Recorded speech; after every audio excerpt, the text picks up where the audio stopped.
Steve Bannon might be in a little bit of trouble. According to the New York Times, Donald Trump is not happy with Steve Bannon. He's not been happy with Bannon for a while and is actually considering firing Bannon. And look, that's been true for a while, but now he's facing a lot of pressure from both inside and outside the White House to do so.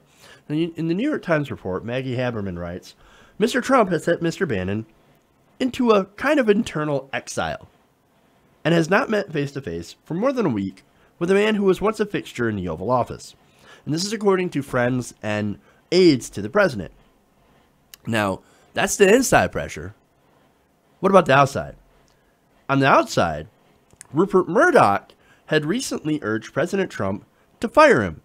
You also have former communications director Anthony Scaramucci out there saying that Bannon should be fired. Now, Scaramucci has not been a friend of Bannon, and we learned that from the tape of Ryan Lizza.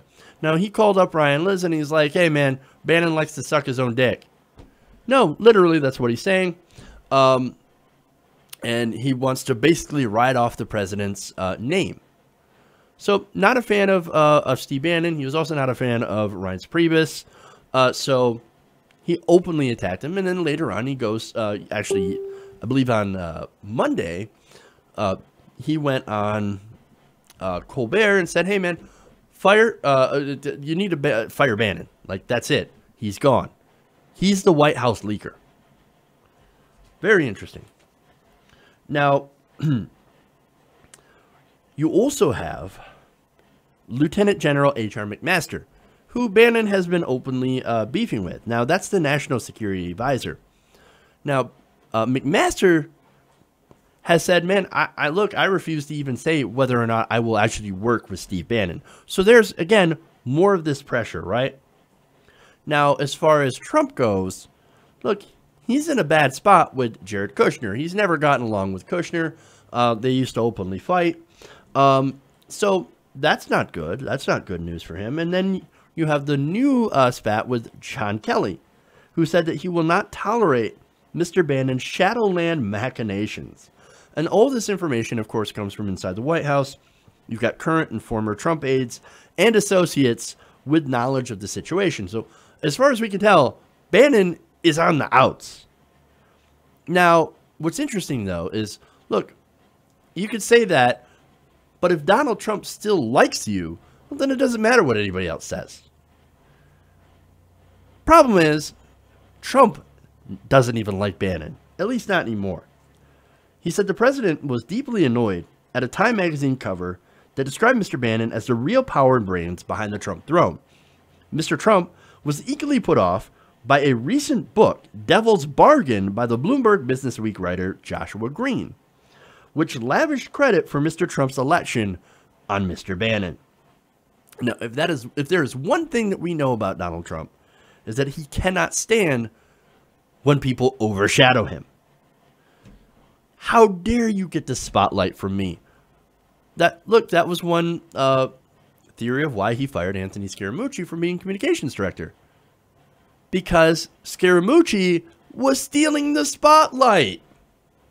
So here's Mr. Bannon, being accused of, and I've done the same thing. I've said, look, that's the real power in the White House. Because for a while, it seemed like Steve Bannon was making a lot of the decisions. Some of these articles come out, Donald Trump reads them, and he's like, oh, I'm in charge. I'm the brains. You're not the brains, Steve. I'm the brains. So he gets mad, and of course, that puts a lot of distance between them. Now, another issue here that has recently come up is the rumor that Steve Bannon is also the White House leaker. Now, remember, that leaker that Donald Trump has been trying to look for ever since he took office. I got to find a leaker. I can't stand these illegal leaks. I got to go after them. But what if it's Bannon? Well, to that I say, of course it's Bannon. It makes perfect sense. Now, I don't know that for certain, but the pieces seem to fit. Sources told Axios that West Wing staff also believe that Bannon is behind the leaks about National Security Advisor H.R. McMaster. According to the report, Trump has been irritated with Bannon following a series of Breitbart reports targeting McMaster.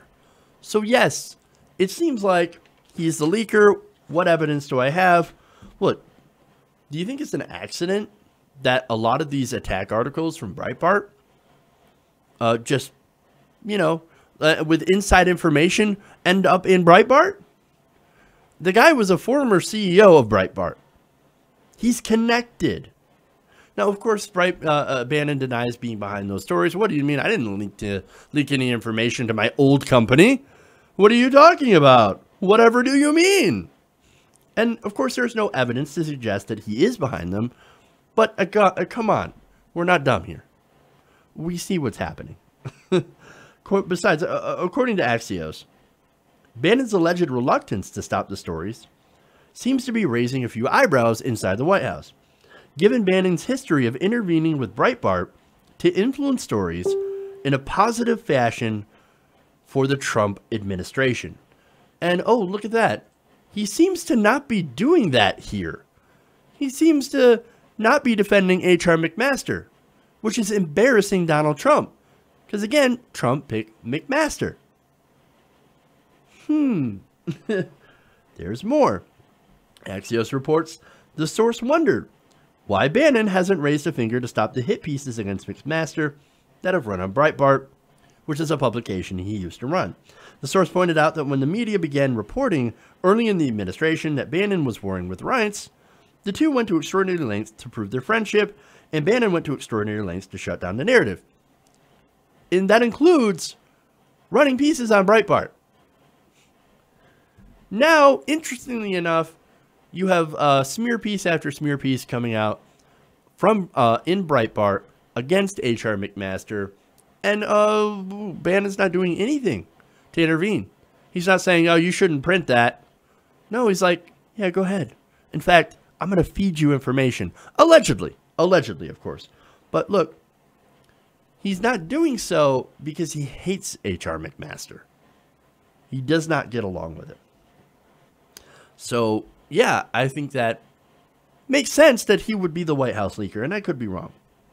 Now, here you have a quote from Kurt Bardella, a former Breitbart spokesperson, who says, you know what, fair or not, common sense would dictate that Steve Bannon has reach and influence and communication with all these alt-right platforms, which Breitbart, of course, calls himself the home of the alt-right, whose editorial bent, more often than not, aligns with Steve's agenda.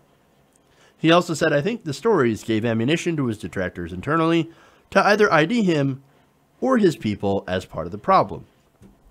Or he could actually be part of the problem, which I think is quite likely.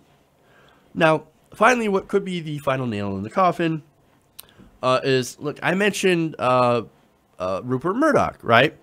Now, this provides a little bit more context into that meeting. It was actually a recent dinner with Kushner, John Kelly, and Murdoch. And according to a source, the president had listened while Rupert Murdoch said Mr. Bannon had to go. Now, we know that, but here's the president's response. According to that source, Trump offered little pushback and, when given the opportunity, also vented his frustrations about Mr. Bannon. Uh-oh. When Trump's not happy with you, that does not mean anything good. Not for you. And look, I believe, and I believe for a while, that that Bannon's days are numbered. And look, I'm not the only one who believes that. Ironically, Steve Bannon doesn't believe Steve Bannon was going to last. He himself said he would probably last about 8 months on the job, according to Axios. Well, 8 months in the job. We're getting pretty close to that. Tick-tock, tick-tock. Hey everybody, thanks for watching this video. If you want to see more like this, please hit the subscribe button below. And if you want to support truly independent progressive media, please consider becoming a patron at patreon.com/TYTNation.